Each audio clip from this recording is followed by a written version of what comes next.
Hello and welcome back to the channel for another Taoism Explained session.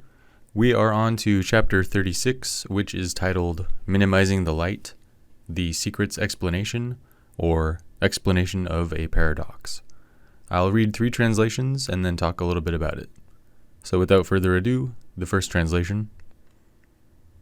When one is about to take an inspiration, he is sure to make a previous expiration. When he is going to weaken another, he will first strengthen him. When he is going to overthrow another, he will first have raised him up. When he is going to despoil another, he will first have made gifts to him. This is called hiding the light of his procedure.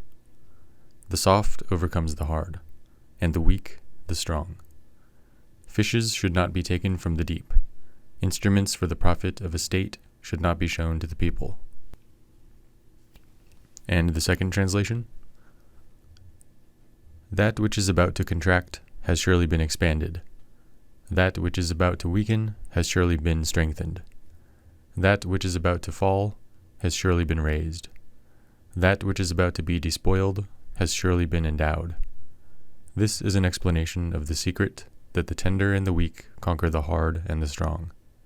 As the fish should not escape from the deep, so with the country's sharp tools the people should not become acquainted. And finally, the third translation. That which has a tendency to contract must first have been extended. That which has a tendency to weaken itself must first have been strong. That which shows a tendency to destroy itself must first have been raised up. That which shows a tendency to scatter must first have been gathered. This is the explanation of a seeming contradiction. The tender and yielding conquer the rigid and strong, i.e., spirit is stronger than matter, persuasion than force. The fish would be foolish to seek escape from its natural environment. There is no gain to a nation to compel by a show of force. So, let's think of a dance where you lead by following, where strength is found in subtlety.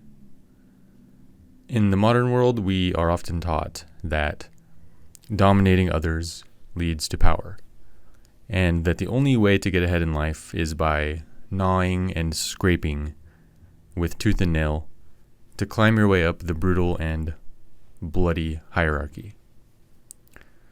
The wisdom of the Tao, however, suggests a different kind of approach to this whole business. Instead of trying to diminish someone's influence, expanding it is recommended first. When you acknowledge and appreciate the strengths of others, their influence naturally deepens. It's like broadening a river to make its currents more gentle. In the pursuit of strength, consider the paradox. Increase your force by lessening it.